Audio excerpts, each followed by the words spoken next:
اور داخل ہوئے ان کے ساتھ جیل میں 2 جوان۔ جب انہیں جیل میں بھیجا گیا حضرت یوسف علیہ السلام کو، تو اتفاقاً اسی موقع پر 2 اور قیدی بھی لا کر داخل کیے گئے۔ قال احدہما، ان میں سے ایک نے یہ کہا، انی ارانی اعصر خمرا، میں یہ دیکھ رہا ہوں، خواب میں نے دیکھا ہے کہ میں شراب کشید کر رہا ہوں۔ وقال الآخر، اور دوسرے نے کہا، انی ارانی احمل فوق راسی خبزا، میں دیکھتا ہوں اپنے آپ کو کہ میں اپنے سر پر وہ روٹیاں اٹھائے ہوئے ہوں، تاکل الطیر منہ، اور اس روٹیوں میں پرندے جو ہے کھا رہے ہیں، چونچے مار رہے ہیں۔ نبئنا بتاویلہ، ہمیں ذرا ان خوابوں کی تعویل بتائیے۔ انا نراک من المحسنین، ہم دیکھتے ہیں کہ آپ عام قیدیوں کی طرح نہیں ہیں، آپ کا کردار، آپ کی شخصیت، آپ کی سیرت، آپ کی وجاہت یہ بالکل مختلف ہے۔ ہم دیکھتے ہیں کہ آپ تو بہت اچھے آدمی ہیں، بہت بزرگ آدمی ہے، تو ہمیں امید ہے کہ آپ ہمارے خوابوں کی تعویل بتا سکیں گے۔ قال لا یاتیکما طعام ترزقانہ الا نبأتکما بتاویلہ، حضرت یوسف نے فرمایا کہ جو کھانا آتا ہے تمہارے لیے، وہ راشن کا وقت معین ہوگا جو قیدیوں کو تقسیم کیا جاتا ہے، تو نہیں آئے گا تم تک کھانا جو دیا جاتا ہے تمہیں، مگر یہ کہ میں بتا دوں گا تمہیں اس کی تعویل۔ یعنی فوراً جواب نہیں دیا، کچھ ان سے ٹائم لیا، کچھ وقت لیا انہوں نے کہ اس میں اپنی تبلیغ کر سکیں، اپنی بات اس کو بتا سکیں کہ جب یہ اب میری طرف متوجہ ہوئے ہیں۔ اور یہ داعی حق کا یہ کام ہوتا ہے کہ وہ ہر وقت اس فکر میں رہے کہ کسی بھی اعتبار سے کوئی موقع ہو کہ کوئی خیر کی بات کسی سے کہنے کے لیے صحیح جو ہے تقریب پیدا ہو جائے تو اس موقع سے فائدہ اٹھایا جائے۔ الا نبأتکما بتاویلہ قبل ان یاتیکما، اس سے پہلے کہ تمہارا وہ راشن آئے۔ ذالکما مما علمنی ربی، اور دیکھو یہ وہ چیز ہے جو میرے رب نے مجھے سکھائی ہے، میں کوئی دعوے دار نہیں ہوں اپنے کسی ذاتی کمال کا۔ اب اس میں خود بخود اس جملے میں بھی اللہ تعالیٰ کی طرف ایک توجہ اور اللہ کی طرف ایک نسبت موجود ہے۔ انی ترکت ملت قوم لا یؤمنون باللہ وہم بالآخرۃ ہم کافرون، دیکھو میں نے ترک کر دیا ہے اس قوم کا راستہ کہ جو نہ اللہ کو مانتے ہیں اور نہ ہی آخرت پر ان کا یقین ہے، بلکہ آخرت کے وہ کافر ہیں، منکر ہیں، نہیں مانتے آخرت کو۔ واتبعت ملت آبائی، اور میں نے پیروی کی ہے، اختیار کر لی ہے ملت اپنے آبا کی، ابراہیم و اسحاق و یعقوب، یعنی ابراہیم اور اسحاق اور یعقوب کی۔ یہاں اس سے مراد کیا ہے؟ دیکھیے کہ ایک شخص جو ہے بچپن میں ہی اگر پیدا ہوا ہے مسلمانوں میں، تو ایک تو ہے موروثی عقائد کے جو اسے ملے ہیں، اور ظاہر بات ہے کہ وہ اللہ کا نام جانتا ہے، رسول کا نام جانتا ہے، کلمے اس کو پڑھا دیے گئے، نماز سکھا دی گئی۔ لیکن ایک ہوتا ہے جب انسان شعور کی عمر کو پہنچے تو خود اپنے غور و فکر سے اپنا جو فری ایک چوائس ہے اس کو ایکسرسائز کرتے ہوئے کسی شے کو قبول کرنا، کسی شے کو اختیار کرنا۔ تو گویا کہ حضرت یوسف علیہ السلام اس کا تذکرہ کر رہے ہیں کہ میں نے شعوری طور پر، چونکہ اب جو زندگی گزر رہی ہے، جن لوگوں کے مابین گزر رہی ہے، وہ لوگ تو کافر ہیں، وہ لوگ تو کسی نبی سے وحی سے واقف ہی نہیں ہیں، مصر کے قوم ہے، لیکن یہ کہ میں نے ان کے طریقے کو چھوڑ دیا ہے شعوری طور پر فیصلہ کر کے، اور میں نے شعوری طور پر اختیار کیا ہے اپنے آبا و اجداد، صرف اس لیے نہیں کہ وہ میرے آبا و اجداد ہیں، بلکہ اس لیے کہ ان کا راستہ میرے نزدیک صحیح ہے، عقل سلیم کے نزدیک جو ہے وہی معقول ہے۔ واتبعت ملت آبائی ابراہیم و اسحاق و یعقوب ما کان لنا ان نشرک باللہ من شیء، دیکھو ہمارے لیے یہ روا نہیں ہے کہ ہم اللہ کے ساتھ کسی بھی شے کو شریک کریں۔ ذالک من فضل اللہ علینا، یہ اللہ کا بڑا فضل ہے ہم پر، وعلی الناس، اور سب لوگوں پر۔ اللہ نے تو انسانوں کو اشرف المخلوقات بنایا، اور یہ کہ انسان جو ہے اللہ کے سوا کچھ اور چیزوں کو کہ جنہیں اللہ نے انہی کی چاکری کے لیے پیدا کیا ہے اپنا معبود بنا لے۔ ولیکن اکثر الناس لا یشکرون، لیکن اکثر لوگ شکر نہیں کرتے، شکر گزار نہیں ہوتے۔ یا صاحب السجن، اے میرے جیل کے دونوں ساتھیوں، ارباب متفرقون خیر ام اللہ الواحد القہار، خود غور کرو، کیا یہ بہت سے جو ارباب ہم نے بنا رکھے ہیں یا تم نے بنا رکھے ہیں، بہت سے دیوی دیوتا متفرق جدا جدا ہیں، یہ بہتر ہے یا ایک الواحد اب اللہ الواحد القہار، یا اللہ جو اکیلا ہے اور پوری طریقے سے چھایا ہوا ہے۔ ما تعبدون من دونہ الا اسماء سمیتموها انتم وآباؤکم، نہیں پوچھتے تم اس کے سوا دیویوں اور دیوتاؤں کو مگر یہ کوئی شے نہیں ہے، یہ کچھ نام ہے جو تم نے رکھ لیے ہیں، تم نے بھی اور تمہارے آباء و اجداد نے بھی۔ ما انزل اللہ بہا من سلطان، اللہ تعالیٰ نے ان کے لیے کوئی سند نہیں اتاری۔ ان الحکم الا للہ، اختیار مطلق صرف اللہ کا ہے، حکم دینے کا اختیار، فیصلے کا اختیار، قانون دینے کا اختیار صرف اللہ کا ہے۔ امر اللہ تعبدوا الا ایاہ، اور اس نے یہ حکم دیا ہے کہ اس کے سوا کسی اور کو مت پوجو، مت بندگی کرو۔ ذالک الدین القیم، یہی ہے دین سیدھا اور قائم اور دائم، ہمیشہ کا دین۔ ولیکن اکثر الناس لا یعلمون، لیکن اکثر لوگ علم نہیں رکھتے۔ یا صاحب السجن، اے میرے زندہ کے دو ساتھی ہو، اما احدکما فیسقی ربہ خمرا، تم میں سے ایک جو ہے وہ تو اپنے آقا، رب کا لفظ آیا ہے بادشاہ کے لیے، اپنے آقا کو، بادشاہ کو شراب پلائے گا۔ یہ پہلے بھی ایک شخص تھا، ساقی تھا یہ بادشاہ کا، لیکن یہ کوئی اس کے اوپر الزام لگا، اس الزام میں اس کو جیل بھیج دیا گیا، لیکن اس کے بعد یہ بری ہو گیا، ری انسٹیٹ ہو گیا اپنی پوزیشن پر، اور اس کی خبر دے دی حضرت یوسف علیہ السلام نے اس کے خواب کے حوالے سے کہ عاصر و خمرہ، میں دیکھ رہا ہوں کہ میں شراب کشید کر رہا ہوں۔ تو آپ نے اس کی تعویل یہ کی کہ تمہارے خواب کا مطلب یہ ہے کہ تم رہائی پا جاؤ گے، اور پھر تم اپنے بادشاہ کے پاس جا کر، آقا کے پاس وہی خدمت جو ہے ساقی گری کی تم کرو گے۔ وَأَمَّا الْآخَرُ، اور جو دوسرا ہے فَيُسْلَبُ، اسے سولی دے دی جائے گی، فَتَأْكُلُ الطَّيْرُ مِنْ رَأْسِهِ، تو ظاہر بات ہے سولی جن کو چڑھا دیا جاتا تھا تو پرندے جو ہیں پھر ان کی جو وہ کھوپڑیاں ہیں اس میں آ کے چونچے مار کے، اور پھر جو دماغ کا گودا ہے اس کو وہ کھاتے تھے۔ تو فرمایا کہ وہ پھر تَأْكُلُ الطَّيْرُ مِنْ رَأْسِهِ، جب وہ سولی پر چڑھا ہوا ہوگا تو پرندے آئیں گے اور اس کی کھوپڑی میں چونچے مار کے اس کے سر میں سے کھائیں گے، بھیجا کھائیں گے۔ قضی الامر الذی فیہ تستفتیان، فیصلہ کر دیا گیا اس معاملے کا جس کے بارے میں تم دونوں نے فتویٰ مانگا تھا، رائے پوچھی تھی۔ وقال للذی ظن انہ ناج، اور حضرت یوسف نے کہا اس شخص سے جس کے بارے میں ان کا گمان تھا کہ یہ نجات پا جائے گا، رہائی پائے گا، چلا جائے گا، منہما، ان دونوں میں سے، اذکر افنی عند ربک، کبھی میرا ذکر کرنا اپنے رب کے پاس، اپنے آقا، اپنے مالک، اپنے بادشاہ کے پاس میرا بھی ذکر کرنا کہ ایک شخص ہے بے گناہ ہے اور اس طریقے سے جیل میں اس کو ڈال دیا گیا ہے۔ فَانْسَاهُ شیطان ذکر ربہ، تو شیطان نے بھلائے رکھا اس شخص کو اپنے بادشاہ کے پاس حضرت یوسف کے ذکر کرنے کو۔ فَلَبِثَ فِي السِّجْنِ بِضْعَ سِنِينَ، تو حضرت یوسف رہے اس جیل کے اندر کئی برس تک۔ بضع کا لفظ عربی زبان میں 9 تک پر آتا ہے، 10 سے کم تر، تو 2 3 4 5 6 7 8 9 تک۔ وقال الملک کو، اب اس کے بعد ایک نیا چیپٹر آ رہا ہے اس داستان کا۔ بادشاہ نے کہا، قال الملک کو، اپنے دربار میں۔ اب یہاں یہ نوٹ کر لیجئے کہ اس وقت کا جو مصر کا یہ بادشاہ ہے یہ فرائنہ میں سے نہیں ہے۔ اس وقت مصر میں حکومت تھی جن کو تاریخ میں کہتے ہیں ہکسوس کنگز، چرواہے بادشاہ۔ ہوا یہ تھا کہ یہی جو عرب کا ڈیزرٹ تھا جس نقشے میں آپ نے دیکھا ہے، ہمیشہ تاریخ میں ایسا ہوتا رہا ہے کہ ڈیزرٹ میں کچھ قوت جو ہے، ہیومن پوٹینشل ڈیولپڈ ہوتا ہے، پھر وہ آ کر جو متمدن علاقے ہوتے ہیں ان پر حملہ کرتا ہے، اور پھر یا تو لوٹ مار کر کے واپس آ جاتے ہیں یا وہاں پر اپنی حکومت بھی قائم کر لیتے ہیں۔ تو اسی جزیرہ نمائے عرب سے کوئی قوم نکلی، کوئی قبیلہ نکلا، زوردار تھا، اس نے حملہ کیا مصر پر، اور مصر کے جو مقامی لوگ تھے، وہاں کی قبطی قوم تھی، اسے اپنا غلام بنا لیا اور خود اپنی حکومت قائم کر لی۔ تو چرواہے بادشاہ کہلاتے ہیں کہ یہ صحرا سے آئے تھے، چرواہے تھے، اور یہ آ کر یہاں بادشاہ بن گئے۔ گویا کہ یہ لوکل نہیں تھے، بادشاہ تھے، فرائنہ میں سے نہیں تھے، فرائنہ کے خاندان میں سے نہیں تھے، بلکہ خود عرب تھے۔ وہ بادشاہ جو ہے معلوم ہوتا ہے کہ تھا بھی نیک سرشت، بہت ہی بھلا انسان تھا، اگر چاہیے کہ بہرحال جہاں تک تعلق ہے توحید کا یا رسالت کا یا نبوت کا یا آخرت کا یا شریعت کا یا کتاب کا، اس سے نابلد، لیکن ہوتے ہیں مختلف لوگ، مختلف مزاج، تو بھلا آدمی تھا۔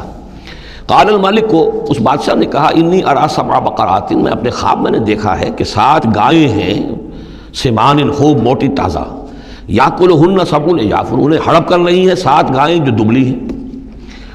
7 گائیں دبلی ہیں اور وہ ہڑپ کر رہی ہیں 7 موٹی تازہ گائیں کو۔ یاکلہن 7 عجاف و7 سنبلات خضر، اور میں دیکھتا ہوں کہ 7 بالیاں، بالیں ہیں ہری، سبتے ہیں ہرے اناج کے، وَأُخَرُ یابسات، اور 7 ہیں کہ جو سوکھے ہیں۔ یا ایھا الملأ افتونی فی رؤیایا، اے میرے درباریوں، اے میرے سرداروں، ذرا مجھے میرے خواب کی تعبیر بتاؤ، ان کنتم للرؤیا تعبرون، اگر تم واقعتاً خوابوں کی تعبیر کا فن جانتے ہو، اس سے واقف ہو۔ قالوا اضغاث احلام، ان کا نہیں، یہ تو پریشان خیالی ہے، یہ خواب جو ہے کوئی خاص معنوی خواب نہیں ہے، ایسے ہی ہے جیسے کہ پریشان خیالات ہوتے ہیں۔ جیسا کہ اب آپ کو معلوم ہے فرائڈ کا نظریہ ہے کہ یہ صرف جو انسان کے جو سیکشول ڈیزائرز ہیں یا اور کوئی ایمبیشنز ہیں نفسیاتی یا نفسانی، وہ دبی ہوئی ہوتی ہیں، تو پھر یہ کہ انسان خواب کے اندر ان کی تسکین جو ہے وہ کر لیتا ہے کسی طریقے سے، تو اس کے اپنے خیالات ہوتے ہیں، پریشان خیالات۔ اگرچہ اسلام میں خواب 3 قسم کے ہیں، ایک خواب ہے کہ جو اللہ کی طرف سے ہوتا ہے، جس کو ہم کہتے ہیں سچا خواب، رؤیا صادقہ، وہ نبوت کے اجزاء میں سے ہے، اور ایک خواب شیطانی ہوتا ہے جو شیطان کی طرف سے ہوتا ہے، شیطان جو جنات ہیں وہ اس میں الہام کرتے ہیں، اور تیسرا اسی نوعیت کا ہوتا ہے جس کو یہاں کہا گیا ہے۔ تو فرائڈ ظاہر بات ہے کہ ان چیزوں سے واقف ہے، وہ جہاں تک کہ وہ رؤیا صادقہ ہے اس سے واقف نہیں ہے۔ قالوا اضغاث احلام وما نحن بتاویل الاحلام بعالمین، ہم ایسے خوابوں کی تعبیر ہمیں نہیں آتی ہے، باقاعدہ کوئی خواب ہو تو اس کی تعبیر ہم بتائیں۔ وقال الذی نجا منہما، اب اس شخص نے، وہ جو وہاں پر پھر ساقی گری کر رہا تھا، اس سے اچانک حضرت یوسف یاد آ گئے۔ وقال الذی نجا منہما، اور کہا اس شخص نے جو ان دونوں قیدیوں میں سے نجات پا گیا تھا، بری ہو گیا تھا، رہا ہو گیا تھا، وذکر بعد امۃ، اور اس طویل عرصے کے بعد اسے اچانک یاد آ گیا، انا انبئکم بتاویلہ فارسلون، میں بتا دوں گا اس خواب کی تعویل آپ لوگوں کو، ذرا مجھے جانے دو، مجھے اجازت دیجیے کہ میں جاؤں اور جیل میں جا کر وہاں ایک شخص ہے اس سے مل کر اس خواب کی تعبیر معلوم کر لوں۔ یوسف ایھا الصدیق، اب وہ پہنچ گیا حضرت یوسف کی خدمت میں، یوسف اے صدیق، اے سچے، افتنا فی سبع بقرات سمان یاکلہن سبع عجاف، ذرا ہمیں بتائیے، تعویل بتائیے، حکم بتائیے اس کا کہ 7 گائیں ہیں بڑی دبلی اور وہ کھا گئیں، ہڑپ کر رہی ہیں 7 ان کو کہ جو موٹی ہیں، وہ سبع سنبلات، اور 7 بالی ہیں جو ہری ہیں، خضر و اخر یابسات، اور 7 جو ہیں وہ بہت خشک ہیں، سوکھی ہیں، لعلی ارجع الی الناس، تاکہ میں لوگوں تک واپس جاؤں، لعلہم یعلمون، تاکہ انہیں معلوم ہو جائے کہ یہ خواب جو بادشاہ کا ہے اس کی تعبیر کیا ہے۔ قال تزرعون 7 سنین دأبا، حضرت یوسف نے اس خواب کی تعبیر بتائی کہ تم 7 سال تک خوب زراعت کرو گے، ڈٹ کر، دب کر۔ یہ دأبا جو ہے جم کر، جو پنجابی میں کہتے ہیں دب کے واہ تے رج کے کھا، تو یہ معلوم ہوتا ہے شاید کوئی نہ کوئی رب کا تعلق اس کا داب کے ساتھ ہے۔ تزرعون 7 سنین دأبا، تم 7 سال تو خوب جو ہے وہ یعنی ڈٹ کر اور محنت سے اور خوب جم کر کھیتی کرو گے۔ فما حصدتم، اب نہ صرف یہ کہ تعبیر بتا رہے ہیں، تدبیر بھی بتا رہے ہیں، تو دیکھو جو بھی تم کاٹو، جو فصل ملے، فضروہ فی سنبلہ، تو اسے اس کی بالیوں ہی میں، سٹوں ہی میں رہنے دینا، سارا اناج نکال نہ لینا، الا قلیلا مما تاکلون، سوائے تھوڑا تھوڑا کر کے کہ جو تمہاری ضرورت ہو کھانے کی، اس لیے کہ آج یہ معلوم ہے کہ بہترین پریزرویٹو جو ہے یہ سٹوں میں اگر نہ چھوڑ دیا جائے، ان کو اگر نہ نکالا جائے تو پھر ان کے لیے کسی اور ایڈیشنل پریزرویٹو کی ضرورت نہیں ہے، یہ محفوظ رہتے ہیں، ان کو جو ہے وہ انسیکٹس وغیرہ ختم نہیں کر سکتے۔ تو وہ تدبیر بھی بتا دی کہ اس کو ابھی سارے کے سارے کے اناج کو گاہ نہ لینا، بلکہ یہ کہ انہی بالیوں کے اندر، انہی سٹوں کے اندر ان کو رہنے دینا، الا قلیلا مما تاکلون، جو بھی تم کھاتے جاؤ اس میں سے جو ضرورت کے مطابق۔ ثم یاتی من بعد ذلک صبر شداد، پھر اس کے بعد 7 سال آئیں گے بہت سختی کے، یعنی بارش نہیں ہوگی، شدید قحط پڑے گا، یا کلنا، وہ 7 سال کھا جائیں گے، ما قدمتم لہن، جو کچھ بھی تم نے بچا کے رکھا ہوگا ان کے لیے، یعنی تعبیر بھی تدبیر بھی سب کچھ بتا دی گئی۔ تعبیر تو یہ کہ 7 سال تک خوشحالی ہوگی، اچھی فصل ہوگی، اور 7 سال اس کے بعد قحط کے آنے والے ہیں۔ تدبیر کیا بتائی کہ پہلے 7 سالوں میں بس ضرورت کا اناج جو ہے وہ گاہ کر نکال کر استعمال کر لینا، باقی ذخیرہ کرنا اور رہنے دینا اسی طرح اس کی بالیوں کے اندر، اور پھر جب وہ قحط کے دن ہو گئے تو اس پر گزارا کرنا۔ ثم یاتی من بعد ذالک، پھر اس کے بعد ایک سال آئے گا، سبع شداد یاکلن، وہ سال آئیں گے 7، یاکلن ما قدمتم لہن الا قلیلا ما تحسنون، جو تم نے رکھا ہوا ہوگا وہ تم کھاؤ، وہ کھا جائیں گے، سوائے اس کے کہ جو تم بیج کے لیے روک رکھو گے۔ ثم یاتی من بعد ذالک عام فیہ یغاث الناس، پھر ایک 7 سال کے بعد پھر آئے گا لوگوں پر ایک ایسا سال کہ خوب ان پر می برسے گا، وفیہ یعصرون، اور جب می برسے گا تو خوب انگور کی فصل بھی ہوگی، اور انگور کی فصل ہوگی تو پھر شراب بھی کشید ہوگی۔ وقال الملک اوتونی بہ، اب یہ ساری بات سن کر بادشاہ نے کہا اس شخص کو تو میرے پاس لے کر آؤ، اتنا ذہین انسان ہے اور اتنا سمجھدار انسان ہے، اس کو تو یقیناً جیل میں نہیں ہونا چاہیے، میرے پاس ہونا چاہیے۔ فلما جاء الرسول، اور جب وہ ایلچی آیا حضرت یوسف کے پاس، قال ارجع الی ربک، انہوں نے کہا کہ دیکھو میں اس طرح یہاں سے نکلنے کو تیار نہیں، ظاہر بات ہے جب جیل میں ڈالا گیا تو کوئی تہمت تو لگی ہوگی، کوئی FIR تو کٹی ہوگی نا، آخر میں کوئی نہ کوئی الزام، کوئی جو خانہ پوری کی گئی تھی تو وہ تو ان کے اوپر داغ ہے، دھبا تو ہے، تو میں جب تک کہ بری ذمہ نہ ہو جاؤں اور بری نہ ہو جاؤں ان الزامات سے، جب تک کہ میرا دامن جو ہے صاف نہ ہو جائے، میں یہاں سے نکلنا نہیں چاہتا۔ فرمایا قال ارجع الی ربک فاسألہ، تو لوٹ جاؤ اپنے بادشاہ کے پاس، فاسألہ، اور ذرا اس سے جا کے پوچھو، ما بال النسوۃ اللاتی قطعن ایدیہن، ان عورتوں کا کیا مسئلہ تھا جنہوں نے اپنے ہاتھ کاٹ لیے تھے۔ ان ربی بکیدہن علیم، یقیناً میرا رب ان کی چالوں سے اور ان کے چرتروں سے خوب واقف ہے۔ قال فما خطبکن، اب بادشاہ نے طلب کر لیا سب کو، وہ بیگمات کو، اذ راوتن، ما خطبکن اذ راوتن یوسف عن نفسہ، کیا معاملہ تھا تم لوگوں کا، کیا حقیقت تھی اس کی جبکہ تم نے یوسف کو چاہا، تم سب نے چاہا کہ اسے تم پھسلا دو اور اسے تم گناہ پر آمادہ کرو۔ قلنا حاشا للہ ما علمنا علیہ من سوء، ان سب نے کہا کہ اللہ گواہ ہے ہم میں اس کے بارے میں ہمارے علم میں کوئی برائی نہیں ہے، اس کے نیت میں کوئی برائی، اس کی طرف سے کوئی اقدام، اس کی طرف سے کوئی غلط جو ہے کام قطعاً نہیں، جو بھی کچھ تھی غلطی وہ ہماری تھی۔ قالت امرأۃ العزیز، اب وہ اس امرأۃ العزیز نے بھی، جس کا نام زلیخا مشہور ہے، اس نے بھی کہا الآن حسس الحق، اب تو حق واضح ہو گیا، وہ جو بھی کچھ تھا اس کا پردہ چاک ہو گیا۔ انا راودتہ عن نفسہ، میں نے ہی اصل میں اس کو پھسلانا چاہا تھا، میں نے ہی اسے گناہ پر آمادہ کرنا چاہا تھا، وانہ لمن الصادقین، اور وہ بالکل سچا ہے، اس نے کوئی غلط بیانی نہیں کی ہے۔